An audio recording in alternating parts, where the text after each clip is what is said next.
चौखट पर बैठने वालों का मकाम समझते हैं? दो लोग आपके चौखट पर आए थे आपकी हयात में, गौसे पाक की हयात में। किसके पास? एक तो गौसे पाक के दरवाजे पर बैठने वाले और आने वालों की जूतियां उठा कर रखता था। अल्लाह अल्लाह अल्लाह। दूसरा आने वालों को गौसे आदम के दरबार में वुजू कराता था। समझ रहे हैं? ये जो आने वाले दो मेहमान थे जिनके हुस्न और जमाल का ये आलम कि आदमी देखे तो आंखें चुंदिया जाएं, उन दोनों में से एक का हाथ पकड़ा और हाथ पकड़कर कहा हमारे साथ चलिए। सफर किया। बड़ी गौर से सुनिएगा और आप अपनी किस्मत पर जितना नाज करेंगे आज कम होगा। चल दिए। जैसे ही चले खाने का वक्त हुआ तो जो लेकर चले थे अब ये थे दो और साथ में वो जो गौसे पाक की चौखट पर जूतियां लोगों की उठा कर रखता था, साथ में वो। खाने का वक्त हुआ तो तीनों ने कहा भाई खाना तो है नहीं, खाएं क्या? भाई इंतजाम करो। तो एक शख्स ने हाथ उठाकर कहा मौला खाना। तो जो उनको कहना था जिसके वास्ते से वो दुआ मांगते थे मांगी। आसमान से दस्तरखान आया सुभान अल्लाह और अल्लाह ने उनकी दुआ की बरकत से खाने का इंतजाम फरमा दिया। सुभान अल्लाह। फिर दूसरा वक्त जब खाने का हुआ तो फिर से दूसरे का नंबर आया कि भाई अब तुम मांगो। उस शख्स ने भी हाथ उठाए और हाथ उठाकर दुआ की। फिर से खाने का इंतजाम हो गया। जब तीसरा वक्त आया तो वो दोनों बोले अब तुम इंतजाम करो। वाह वाह वाह वाह वाह। उसने कहा भाई मुझसे क्या खाने का इंतजाम कराओगे? मुझसे तो अपना पेट भरना मुश्किल हो जाता, मैं कहां से इंतजाम करूं? कहा कभी देखो कल सुबह हमने किया, शाम इन्होंने किया, अब तीसरा वक्त है, अब इंतजाम तुम करो। कहा भाई मैं तो जानता ही नहीं, पढ़ा लिखा नहीं, कुछ नहीं, आप लोग आलिम हो, बड़े बड़े लोग हो, आपके चेहरे देखता हूं अल्लाह अल्लाह याद आ जाता, मैं कहां से इंतजाम करूं? कहा भाई हम नहीं जानते, ये इंतजाम तो करना होगा, नंबर तुम्हारा है। अब इस शख्स ने क्या किया? कहते ना मरता क्या नहीं करता। प्यासे को क्या चाहिए? जोर से बोलो। अंधे को क्या चाहिए? मैंने मुरादाबाद में एक तकरीर में कहा ऐसे, प्यासे को क्या चाहिए? तो एक बोला आंख।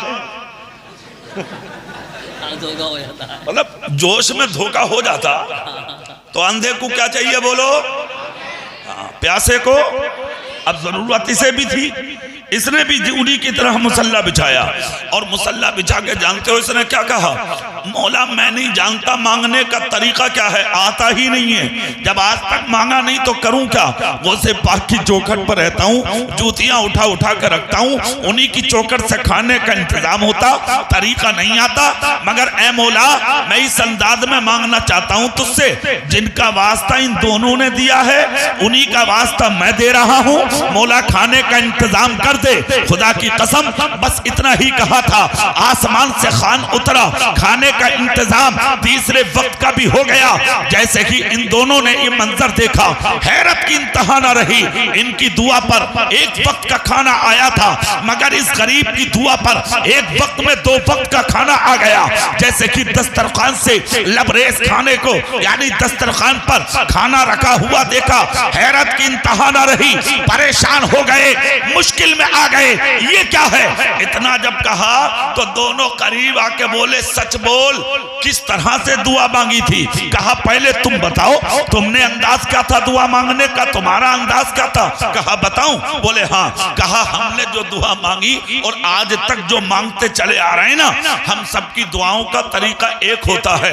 हमें जब कुछ मांगना अल्लाह से होता है तो हम गौसे पाक के दरवाजे पर जो लोगों की जूतियां उठा उठा के रखता है ना, उस शख्स का वास्ता देते हमारी दुआएं कबूल हो जाती हैं। तब उस शख्स ने कहा अच्छा जूतियां उठाने वाले का वास्ता? बोले हाँ। बोले वो जूतियां उठाने वाला कोई और नहीं, मैं ही हूँ। क्या बात है। नारे तकबीर, नारे रिसालत, नारे गौसियत, मसलके आला हजरत फैजान गौसे आजम कारी मोहम्मद इकबाल साहिब क़िबला। कहा वो कोई और नहीं, वो मैं ही हूँ। अल्लाह अल्लाह। मगर ये तो बता तूने क्या कहा था? कहा मैंने भी ये कहा मौला जिनके वास्ते से इन दोनों की दुआ कबूल हुई उन्हीं का वसीला मैं देता हूँ। वाह वाह। यार मुझे ये बताओ, जब गौसे पाक की चौखट पर बैठकर जूतियां उठाने वाले की इज्जत का ये हाल है, तो जो गौसे पाक की महफिल में बैठे उसकी इज्जत का हाल क्या होगा। तो खाली आप भी नहीं जाएंगे, बड़ी किस्मत वाले हैं आप आए नहीं हैं, आपको बुलाया गया है। अदब से बैठे, एहतराम से बैठे और ये सोच कर बैठे तुम्हें कोई मौलाना देखे या ना देखे, बगदाद के गौसे आदम देख रहे हैं। जोर से बोलो।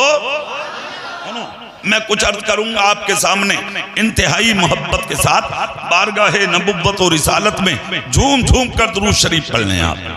अल्लाहुम्मा सल्ली अला सय्यदना व शफीना व हबीबना व मौलाना मुहम्मदिन मुबारक वसल्लिम सल्लु अलैहि सलातन व सलामन अलैका या रसूल अल्लाह सल्लल्लाहु तआला अलैहि वसल्लम। जरा जी लगा के एक बार झूम कर कह के दिखाओ सुभान अल्लाह, सुभान अल्लाह, पूरी ताकत से कह के दिखाओ, हाथ उठा के कह के दिखाओ, है ना माशाअल्लाह। एक बार बोलो या रसूल अल्लाह।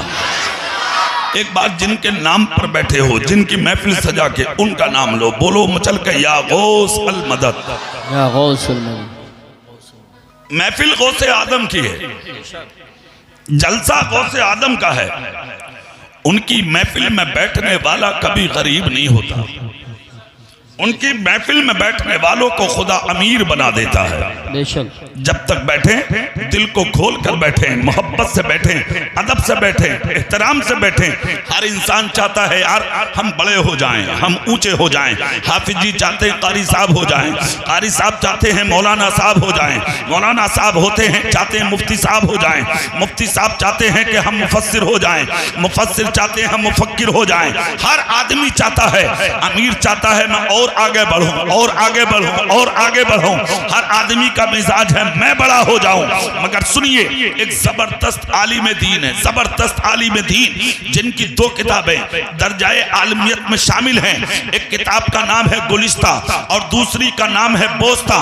बहुत जबरदस्त आलिम दीन और अल्लाह के वली भी हैं, जिनको दुनिया हजरत शेख सादी रहमतुल्लाह ताला अलैह के नाम से जानती है। हजरत शेख सादी गुलिस्ता के अंदर फरमाते, बोस्ता के अंदर फरमाते, हर इंसान चाहता है मैं बड़ा हो जाऊं। ऐ लोगों, अगर तुम चाहते हो कि बड़े हो जाओ तो तुम बड़ों का जिक्र करना शुरू कर दो, खुद ब खुद बड़े हो जाओ। वाह सुभान अल्लाह, सुभान अल्लाह। एक चीज ये, दूसरी जगह पलट एक आलिम दीन ने लिखा है, ऐ लोगों, अगर तुम ऐसे भी ना बन सको कि जिक्र करने वाले बनो तो मोहब्बत से बड़ों का जिक्र सुनने वाले बन जाओ, खुदा तुम्हें खुद ब खुद बड़ा बना देगा। माशाअल्लाह। हर आदमी की तमन्ना है हम बड़े हो जाएं, हर आदमी की आरज़ू है हम बड़े हो जाएं, हर इंसान की जुस्तजू है हम बड़े हो जाएं, हर इंसान चाहता है हम बड़े हो जाएं। तो बड़ा बनने के लिए बड़ों का जिक्र करिए, बड़ा बनने के लिए बड़ों का जिक्र सुनिए। अल्लाह तुम्हें बड़ा करेगा, अल्लाह तुम्हें इज्जत देगा और अल्लाह इतनी इज्जत अता करेगा जिसको खुदा इज्जत दे उसे कोई जलील नहीं कर सकता, और जिसे खुदा जलील करे उसे कोई इज्जतदार नहीं बना सकता।